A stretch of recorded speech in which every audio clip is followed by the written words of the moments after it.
Sot doli lajmi që Margarita Xhepa na la dhe unë do dëshiroja që përveç ngushëllimeve të mia, do dëshiroja të tregoja një histori që më ka mbetur në kujtesë. Dhe doja që ta ndaja me ju sepse përveç se më ka mbetur në kujtesë, doja të nënvizoja diçka të rëndësishme. Disa mendojnë që sepse jo vetëm Margarita Xhepa, por aktorët e dikurshëm të kinematografisë shqiptare, gjoja i përkasin komunizmit. Jo. Unë them që secili e jetoi atë jetë ashtu siç i erdhi. Bile Margarita Xhepa, që ishte nga Lushnja dhe nga një familje normale e thjesht, bëri rrugën e saj sepse ishte e zonja. Por unë do t'ju tregoj thash se si e njoha Margarita Xhepën. Atëre ne e njihja nëpërmjet televizionit, por nuk e kisha takuar kurrë nga afër dhe ndodhi në vitin 2000 në Elbasan. Unë teksa bëja turneun në Elbasan, më ftuan për një show dhe ishte festa e verës, e mbaj mend. Dhe në festën e verës ishte edhe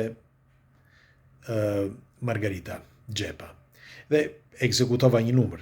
Ajo më kishte parë në televizion, më njihte si emër, por më bë zemra mal kur erdhi dhe më takoi. Pse më bë zemra mal? Përveç lëvdatave e tjerë, por tha, unë nuk të njihja. Të njoh nëpërmjet televizionit, por nuk të njihja personalisht. Dhe sot unë ndryshova mendim, sepse në televizion ti dhuron diçka tjetër, kurse nga afër je krejtësisht tjetër. Ke zemër, je njeri i mirë, më bëri komplimente, nejse. Tani nuk po them se lëvdatat që më bëri, që këtu unë dua që ti ngre vlerët asaj. Jo.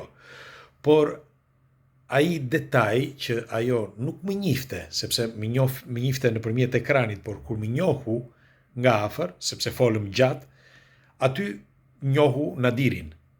Dhe janë disa pjesë ndonjëherë të jetës sonë, disa fragmente që na japin zemër dhe na japin forcë që të ecim përpara.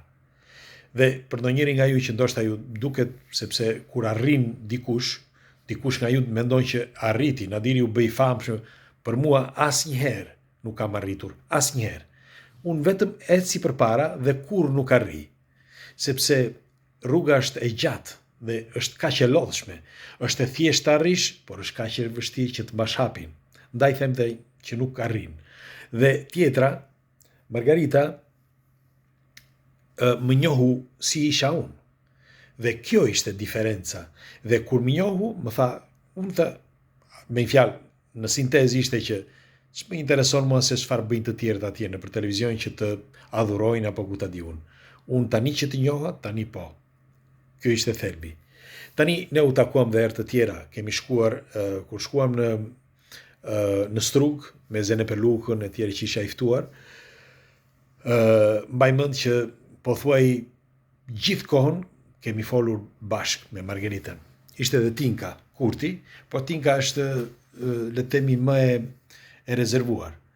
Dhe kurse Margarita Xhepa tregonte, ajo nuk është se donte të tregonte histori, e ngasmoja unë, ajo kërkonte që të dëgjonte nga unë. Dhe herë të tjera jemi takuar edhe në Tiranë e tjerë. Tani, pse them këtë? Sepse përveç se e njoha, mund të them që Margarita Xhepa ishte ndërtuar vetë, dhe duke u ndërtuar vetë, ajo ishte e thjesht, por në të njëjtën kohë gjigande brenda. Pra ti, kur thua emrin Margarita Xhepa, the çdo gjë. Dhe një emër i tillë të detyron që të vendosësh pikën. Pra ti nuk ke më çfarë thua.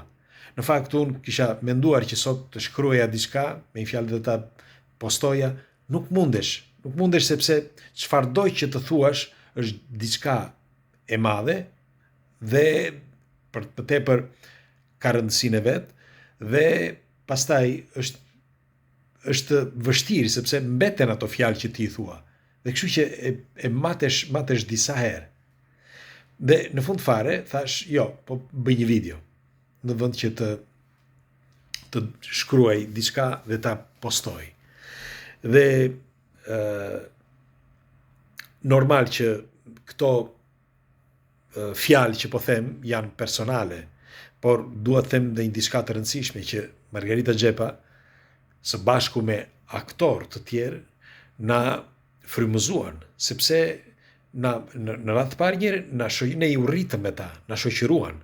Pra, këta filma që ato bën na shoqëruan. Për shembull, Dollia e dasmësime, Margarita Xhepa, apo General Gramafoni, ndryshim kolosal nga një film në tjetrin, ose Toka jon, pra, ose juve, doja t'ju pyesja juve, çfarë filmash mbani mend ju që ka luajtur Margarita Xhepa dhe ju kujtohet? Dhe çfarë ruani si personazh që ishte këtë figurë? Si e përshkruani ju këtë personazh, pra këtë njeri? Si?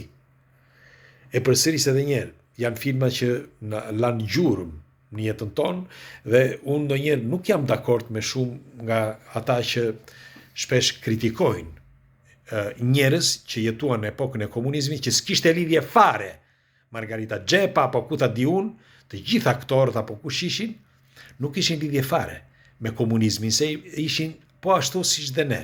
Normal që ishin pak më të privilegjuar, sepse ishin në Tiranë, sepse ishin aktor, sepse ishin në qendër të vëmendjes, sepse duhet kishin kujdes për çdo gjë, por nuk ishte e thjeshtë. Nuk është e thjeshtë të rish në një pozicion. Pra ti mund thuash edhe sot për shembull. Ja, më thoni sot mund.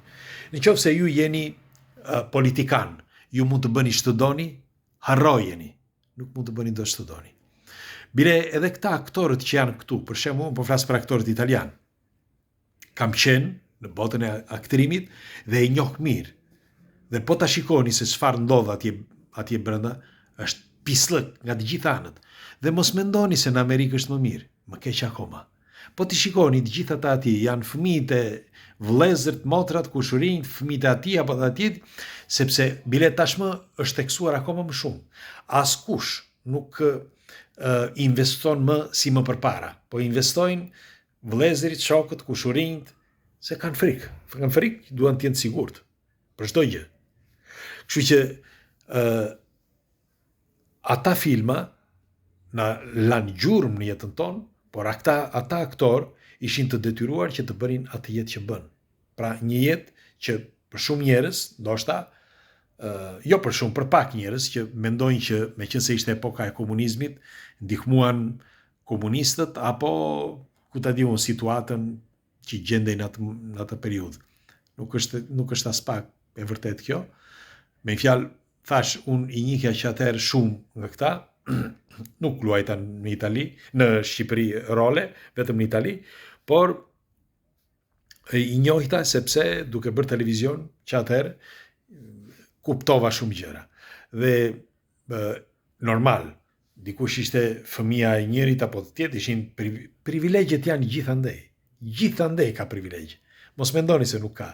Në të gjithë botën dhe në të gjitha zhanret ka privilegje. Në të gjitha.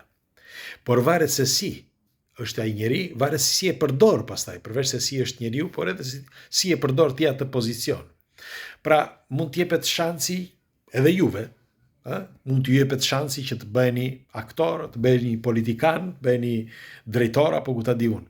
Por varet se si do ta luani atë rol, sepse varet nga ju. Pra, nëse është një rol filmik në televizion apo është një rol jetik gjatë jetës, s'pak rëndësi ka, varet gjithmonë nga njeriu. Kështu që unë sot pres komentet tuaja, çfarë mendimi keni për Margarita Xhepën, për situatën e atëhershme etj. Dhe nëse unë kam gabuar në këtë situatë ose jo. Faleminderit.